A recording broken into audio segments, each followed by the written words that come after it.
Hey, what's up, everybody? We back. Welcome back to the Conversations with Cogee show. I'm your host, Cogee, and this is the I've Been Falsely Accused Part 10.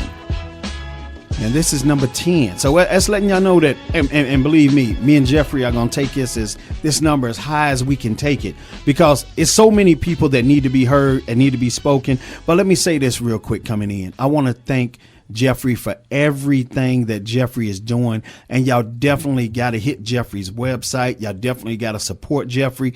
When y'all are sleeping, Jeffrey's working. When y'all are kicking it, Jeffrey's working. When y'all are going to see concerts and, church and shopping, Jeffrey's working. Jeffrey don't stop. When y'all doing y'all's, grown folks things, Jeffrey's working. You know what I'm saying? So Jeffrey is definitely working hard for this situation, and Jeffrey has always been there for me since day one. And that's why I said, Jeffrey, come on, man, let's just team up and let's just roll nonstop. Me and you, we like Batman and Robin. Let's get it done and let's look out, for our public. But Jeffrey, I want to say thank you very much, and let Jeffrey in real quick.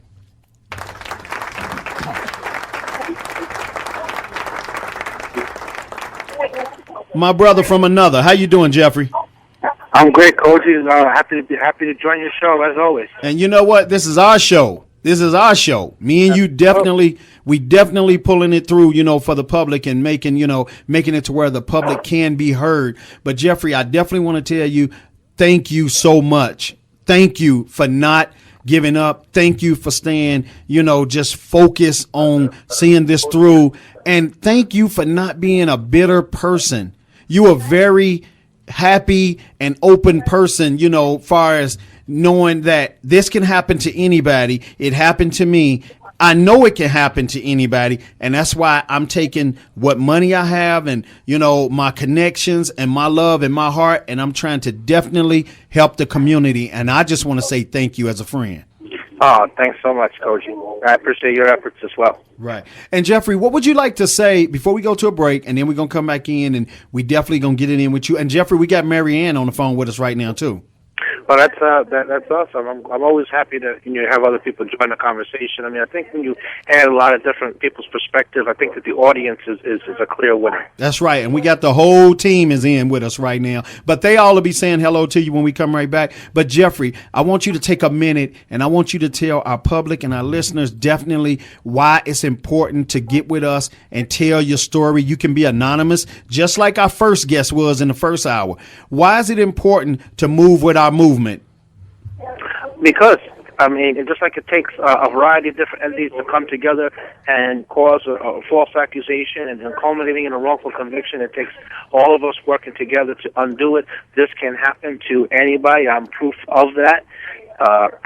Beyond that, I think that the value in sharing our story is to raise awareness that sows the seed for changes law-wise. Anyone who's listening could be a potential juror. You never know who gets affected by what we say. They may go on to become a defense lawyer, a prosecutor, an investigator, a police officer who does it by the book, goes all out and is aware of what causes wrongful convictions.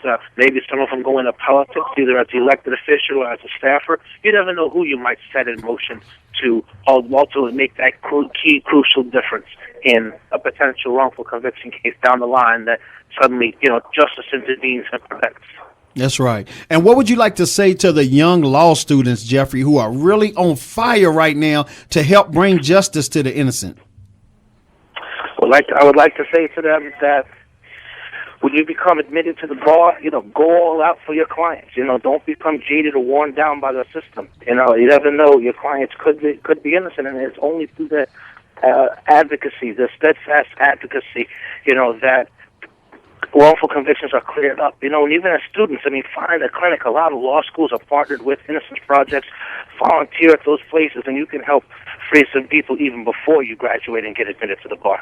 That's right. I hear you, Jeffrey. I love you dropping that knowledge, man. That's why I get out of the way and I throw you the ball and I let you do what you do with it. I know you're going to score when you got the ball. But let me say this. When we come back in, I want my team. I want my team to ask Jeffrey a question about what y'all heard in the first hour and second hour. That's why y'all here with me. It's almost like when y'all here with me, I want y'all to work. I want y'all to work from the beginning of the show to the end of the show, but I also want y'all to listen to every case and everything that come through this show and not miss a beat. Because we doing, like I said, we doing work for the community, and we don't want to miss a beat, and we don't want to go to sleep on our public. You know what I'm saying? So when I come back in, I want Miss Peaches, V, Foxy, whoever else we got, be ready to ask Jeffrey a question and get his knowledge on the cases y'all heard earlier. And MaryAnn, you as well. So we'll be right back. Everybody stay locked in, stay tuned in. It's Jeffrey's fight song to everybody. We'll be right back. We back, everybody. Welcome back to Conversations with Cogee. And like I said, we definitely under the gun. And one reason why we under the gun, that's what me and Jeffrey talk about when we off the air. Because enough people don't rally for the situation. People rally when the situation is against them. Then all of a sudden, that's when it's a priority. No, it needs to be a priority right now because it might not happen to you. It might happen to your son, your nephew, your grandson, your granddaughter, your nephew, your niece. It could even happen to your parents. So that's why we do this show, me and Jeffrey. That's why this show is very important to us. And Jeffrey, I mean, what would you like to say to the on this situation, Jeffrey, about people only rallying when it benefits them? You know, there's too much of that. Like I mentioned before, you know, you need a group effort to fight this off. But by the time you're personally affected, whether yourself, your family member, or close friend, it's already too late. That's right. You're definitely right about that. Jeffrey, let me ask you something. I'm going to ask you on air right now if you think. We've been doing a lot of these falsely accused show. Do you think this next show we ought to do with the falsely accused? Should we do the falsely accused that have got out and they trying to get back into life and let people see what all y'all go through to transition back into life? What do you think about that? I think that that's an awesome idea, Cogee. You know, that's a part that's often doesn't get enough airplay. A lot of people, when they read that people have been exonerated after doing years in prison, you know, and you know, they're happy for them that the injustice has ended. But they think that it's life happily ever after that. They don't understand the extreme difficulty that's involved in trying to reintegrate back into society. So for you to have, you know, a show dedicated to that specific facet, I think that in a lot of ways that's cutting edge. Okay, that's what we'll do. You know, you're my partner. I wanted to run it by you, and you said, hey, it's a go, so that's what we're going to do. So I want everybody to definitely stay locked in because we got some powerhouse people who done got out and who really are doing their thing now, but it came with a price. It came with a price. And we definitely going to get Nick in, Jeffrey. What you think about that? I think it would be awesome to bring Nick in. Nick has been staying in touch with me. You know what I'm saying? I definitely want to bring him in, and we want to shine a light on what Nick is going through right now, his ups and downs, as well as yours, Jeffrey, and as well as who you going to bring in. So what I want to do, I want to thank everybody who's tuned into the show today. This is Conversations with Cogee. I've been falsely accused, part 10. We got Mr. Jeffrey Deskovic, who's on here with us right now, who's definitely a powerhouse to this show. And when I say a powerhouse, Jeffrey is doing this a lot more than me. Not saying I'm not doing it, but I'm saying Jeffrey is going to all the meetings. Jeffrey's doing press conferences. This is really his day-to-day job. Why he's doing this, why I still help the community with all the other issues that I'm bringing the shows. I want to thank everybody who's joined in today from the team that I got built around me. V, you can speak on this. Oh, I just want to say hi to all my coworkers and my friend Kelly. Kelly is tuned in right now, and like I was telling you that she has a lot of insight into this as well. So I just want to thank all of my friends and coworkers for their support. Okay, all right. So hi, Jeffrey. Hi, how are you? I'm doing well. How are you? All right. So what we going to do, we're going to start out now where y'all ask Jeffrey questions because I want our public, to all our public out there, please get your pens, your paper, go to your notepad in your phones and get ready to write down this information because Jeffrey has some great information. Great information. And I want y'all to have it. You know what I'm saying? What better person to give it to us than somebody who's been there and done that, and he's still working hard at helping other people get away from it. So, V, you go first. Miss Peaches, you next. Then Foxy. Then MaryAnn. Go ahead, V. Jeffrey, what's the hardest part of this for you? Like, what is? I know taking your friend back after he had been exonerated was very difficult, but I mean, how many hours a week do you put into this, and just what's something that you really struggle with? I put in about 60 to 70 hours a week on this. The part that I struggle with the most is just rebuilding my life socially. In some ways, I feel like the stigma of having been wrongfully imprisoned, albeit I was proven innocent, but having been there for the 16 years, how much of that rubbed off on me in terms of other people, So I suffer from that stigma. So the social part of it is the most difficult part. Thank you for everything that you do. Thank you. Miss Peaches. Hi, Jeffrey. Welcome back again. You and Cogee are doing a great thing with this show. Thank you very much. And I think that the show that you guys are going to be doing coming up is going to be really great because that's the part, it's almost like one nightmare is over and then another nightmare begins to a certain extent. Isn't that how it feels when you get exonerated and then you have to go through so much? Yeah, I definitely would agree with that. I'll tell you, while you're still wrongfully imprisoned, the focal point is always, how do you straighten this injustice out and regain your freedom? So the psychological impact of being wrongfully imprisoned often doesn't rear its head until after you're released. So with that preoccupation gone, that's where, the things bubble to the surface. I mean, having post-traumatic stress disorder, anxiety, panic attacks, feeling like you're moving at a slower speed than what the rest of the world is, disorientation from a technological point of view, and having neighborhoods change physically, and people who you once knew having moved out. I mean, all those things come all at once, and it doesn't dawn on you until after you've actually been exonerated and released. Okay. Wow, thank you. Is that it, Miss Peaches? Oh, yes, Cogee. I just think that's a really great, idea that show that's going to be coming up.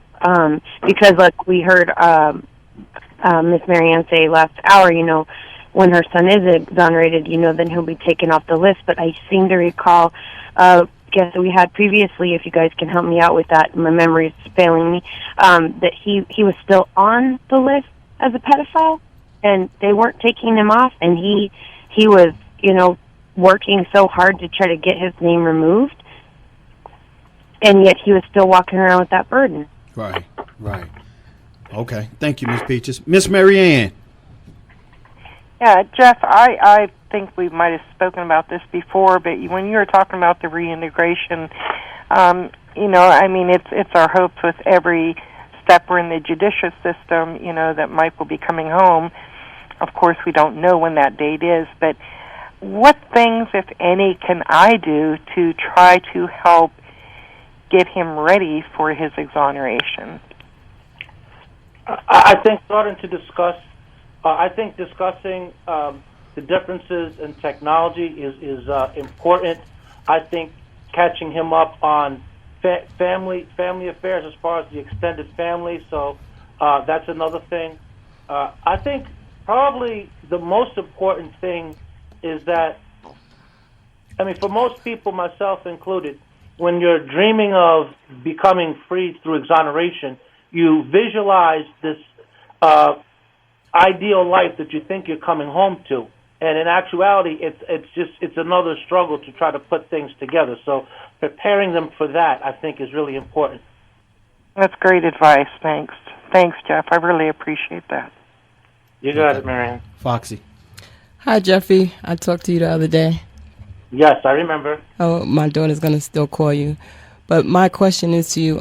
My nephew, he served 20 years in jail, and they was medicating him. So now he lives in the hospital, but he doesn't want to take the medication. What can he do to get off of this medication and start his life over?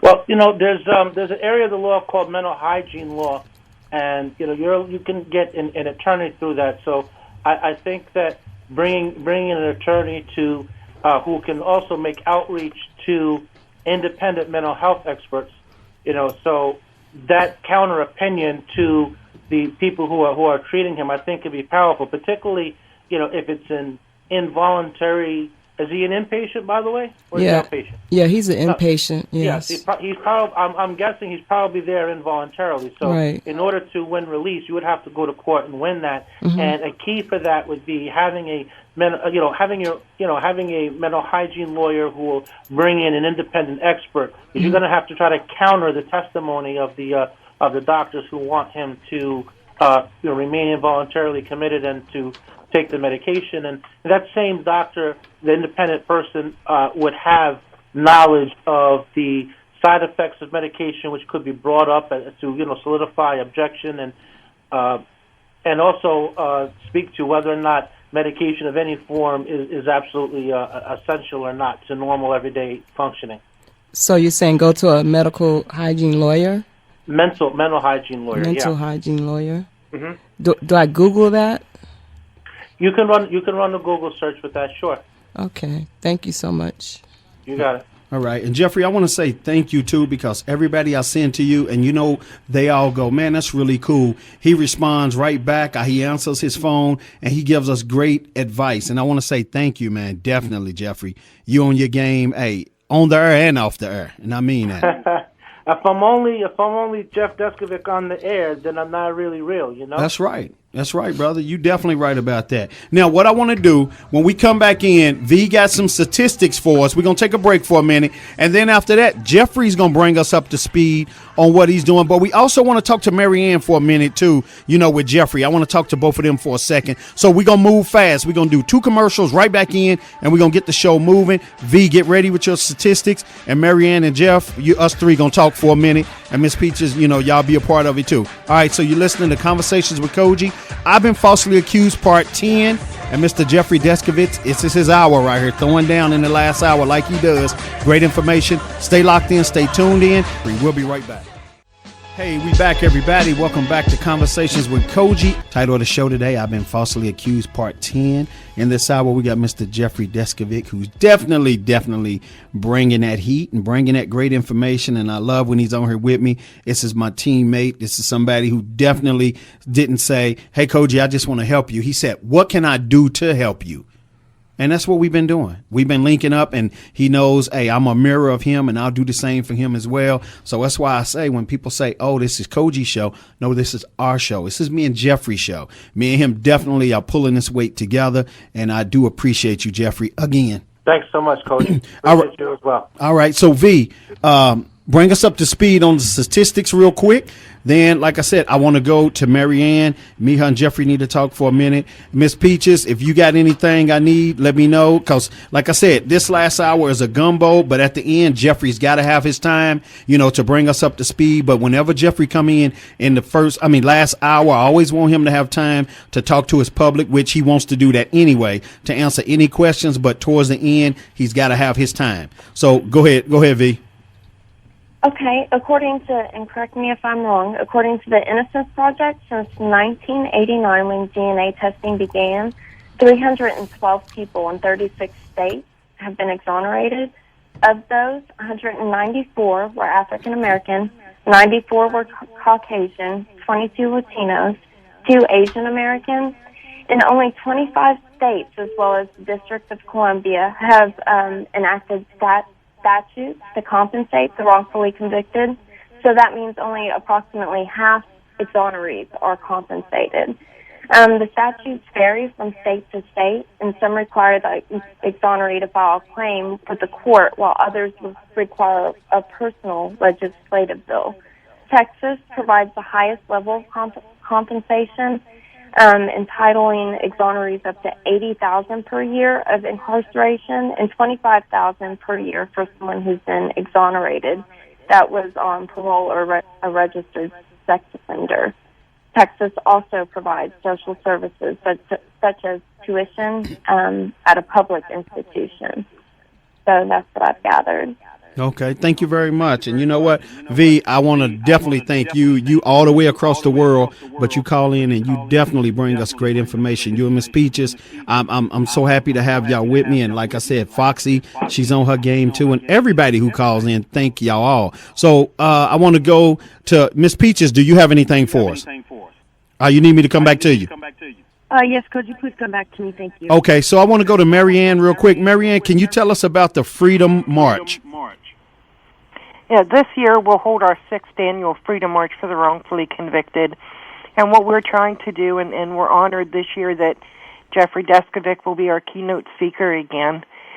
He was our speaker 3 years ago, and it's an honor to have him back again. But what we try to do is this is an innocence movement where we have what we call the 3 R's. We want to raise awareness, we want to resolve the problems and remedy the situation. This is held, like I said, once a year. This is our 6th year.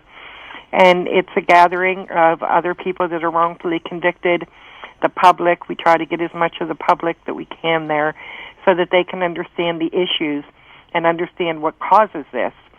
A lot of people believe that just because you're in a courtroom, you're automatically guilty. You must have done something to be in this courtroom, and that's not necessarily the truth. And this is also to bring attention to potential jurors to be more attentive in the courtroom and to understand that not everything they hear is accurate.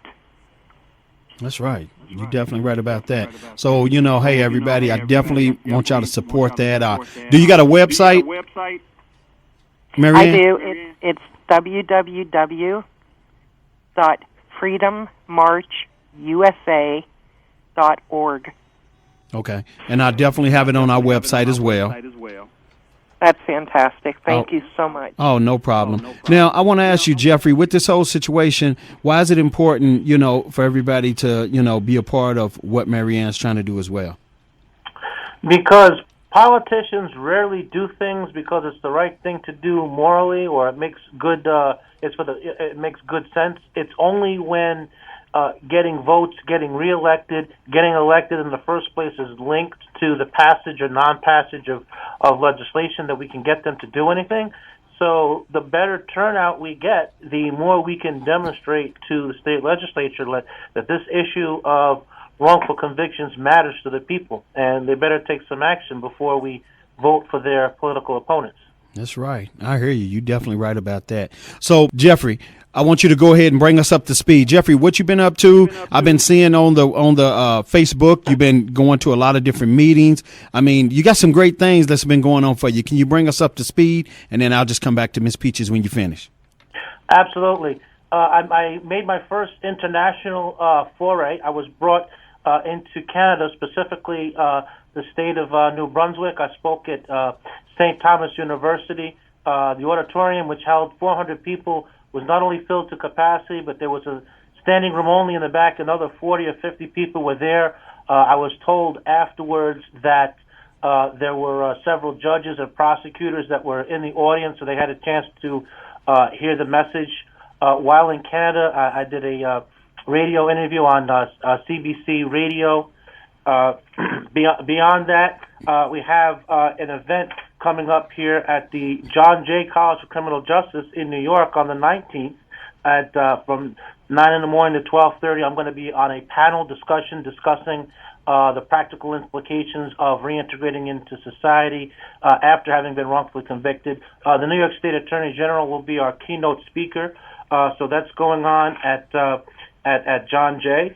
On February 11th, there's a conference being held in Albany, which is the legislative capital of New York, where there's going to be a summit meeting of about 40 organizations that are interested in criminal justice and reform, and we're going to be talking about passing some legislative issues forward in the near future, automatic discovery, and which basically means that the defense would be entitled to all the information that the law enforcement would have to be turned over to the lawyers right there at arraignment, and also a commission on prosecutorial conduct to reel in some of these out-of-control prosecutors who, hesitate not to break the law in the furtherance of trying to obtain convictions at any rate. Often, ensnaring innocent people.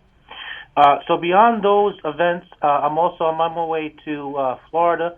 On the 4th, I have three television appearances that I'm appearing on. William Lopez, who's been a guest on your show several times, who the Foundation Exonerated, he'll be joining me. We're going on the Daily Buzz. We're going on this other show called Aldea, and then after that, we have this other show called Emotional Mojo. So we're getting out. Those are all syndicated shows, so I'm excited about that. Cogee, we've had some success in cases generically, not my foundation specifically, although we're moving forward on some cases. But what was it? A couple of weeks ago, 2 women were exonerated in the Bronx. We don't often hear about women being wrongfully convicted, but it does happen. These 2 women served more than 8 years. Derek Hamilton, who put in about 20 years before being released on parole, he just won an appellate decision giving him an evidentiary hearing. So for the first time, he'll be able to present his 11 witnesses, which include a Connecticut police officer, as an alibi. He'll be able to advance his actual innocence argument. Another case was Robert Jones, who has a court case going where he has a evidentiary hearing where I've been attending to show my moral support, where he's gotten a couple of witnesses to recant who said that they were threatened by police officers. So, I've said before on your show that I feel like we got the momentum as a whole, and I think that these events plus these cases just further illustrate that. And I can't ignore, not just the Freedom March, but then which is on the 14th, but then on the 17th. MaryAnn's son, Michael DeLoe, has an evidentiary hearing in Pennsylvania, which I'll be attending also. So, the fact of just being awarded a hearing is so hard to do. So I think that I continue to maintain not only do we have the momentum, but with each victory that's obtained, it makes it just a little bit easier for everybody else to have success also. That's right. You're definitely right about that. Like I said, that's why I told, everybody, I tell everybody to support you, because things that they don't have time for, you make time for. And this is a part of all our lives. You don't fight for Jeffrey. You fight for everybody. That's right. Cogee, my personal wrongful conviction, it's over with. I'm exonerated. I'm free. I've been compensated. This isn't about me anymore. This is really about all other people situated as I once was. Right. But I'm not a direct beneficiary. But, this is just, I can't walk away. That's right. I can't forget about other people who I metaphorically left behind. That's right. And I want to ask you something else too, Jeffrey. I want you to break it down for us real quick. But first, I want to really take a special moment, and I want to thank my research person. They definitely do a great job getting me everything I need. And I want to say thank you for helping me out the way y'all do. I know sometimes y'all be so tired and, it'd be late at night. And when I talk to them, Jeffrey, and I'm getting ready for the show, they still working on stuff to get it for me until the show starts. You get what I'm saying? So I want to say thank you, and y'all know who y'all are, and I got so much love for you guys, and I mean that, definitely. Now, let me go to you real quick, Jeffrey, and I want to say this. Jeffrey, can you explain to people, I don't think they really understand, real quick, if you can, what it meant to get your young life taken away from you, 16 years in prison. Can you just... I don't think the parents, MaryAnn understands, but I'm saying I don't think the parents really understand what happens to your child's life when he's falsely accused. Yeah, basically, your life largely stops as we all know life. You miss births, deaths, weddings, holidays, rites of passage. For me, because I went at such a young age, I didn't graduate high school. I missed the prom. I missed a chance to finish my education at a more traditional age, to have started a career, maybe to have had a family. It's not merely the absence of freedom, but it's all these developmental aspects as well. And then you think about, while you're there, you're subjected to verbal mistreatment, not just by the prisoners, but by some of the guards, some of the staff. Sometimes it's not just a verbal; it's harassment. It could be physical. Prison's a very violent place. We all know that. So there's that aspect of it. It's really just one nonstop obstacle course featuring the prisoners, the guards, and civilians, all as obstacles to the ultimate goal, which is to try to overturn wrongful conviction and regain one's freedom. And it's hard for the parents, too. You know, my mother used to tell me when she would come see me that the hardest part of it was when the visit was over and she had to go home and she had to leave me behind. That's right. You know, MaryAnn said the same thing, that it was very hard, you know, dealing with her son. And like she said, she said her son, you know, he said that her visit was a breath of fresh air for him. For a few minutes, he felt like he was home until the guard said the visit's over. And then that's when he had to go back to his reality. And Jeffrey, that's what I'm telling people. They don't understand that reality of walking back down that hallway, going back to get in that cell. Well, I'd add, but you just said it all. Right. That's exactly right. You got it pegged. You got it pegged exactly. It starts right away. You know, most people don't stop and think that the price a prisoner pays for a visit is on the way back in, you get strip searched. Yeah. That's right. And they don't understand. Jeffrey, bring us up to speed with the strip search real quick. We down to 5 minutes. Take a minute of it. Give us the strip search. Well, they take off you have to take off every single article of clothing. They go through all the pockets. You know, they they tell you to, you got to hold your private part in the front and, you know, lift it up, and then you got to turn around and you got to bend over and you got to, you know, they want you to spread your cheeks, and I hope I'm not too graphic for the radio, but I mean that's what it is. Right. Oh, it's a reality. I mean, hey, if they watching it on movies and they watching it on all the different shows on A&E about jail, and I mean they know it ain't nothing that you saying that they ain't seen or heard, and it is our reality. I'll tell you, it's extremely humiliating, and I got to tell you that not all the guards that do the search, they're not all dealing with things professionally. I mean, sometimes they make, snide comments, and you're really powerless because what can you say? What can you do? You're a prisoner. They have all the power. Anything you say could be used by them as a basis to harass you or, write a report or fabricate a report. I mean, anything could happen. So whatever they say or do, you got to just be quiet and hold that. That's right. You're right about that. Jeffrey, real quick, before the show closes out, words of encouragement to our listeners and to our guest that's been on the show today. Keep fighting. If I had quit, I wouldn't be where I am today. I did it. You can do it. And for the listeners, you got to encourage. If your family, if your friends are in that situation, the outside voice, that is a lifeline. I mean, communication, a phone call, a visit, a letter, or just a few sentences. It takes on a disproportionate level of importance while you're incarcerated and largely cut off from society. So don't underestimate the value of communication. That's right. There it is. Miss Peaches, real quick.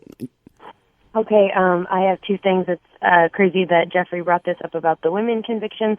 There's a speaker that will be in Wilmette, Illinois on March 8th. If you guys want information about that, to maybe go and listen to her speak about the wrongful conviction of women, 224-623-2463. And also, I just wanted to let you guys know a little bit of glimmer of hope. I know we've talked about this before, about attorneys and lawyers not getting any kind of in trouble for withholding evidence and such. There was an attorney in Texas, Attorney Ken Anderson. He was a district judge. He prosecuted a man in 1987 that went on to serve 25 years. They found that he withheld evidence.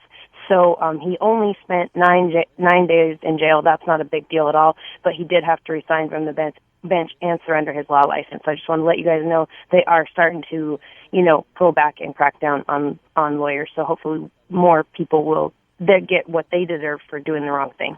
Okay, there it is, definitely. So I definitely want to thank my whole team, my Freedom Riders. They are Freedom Riders, Jeffrey.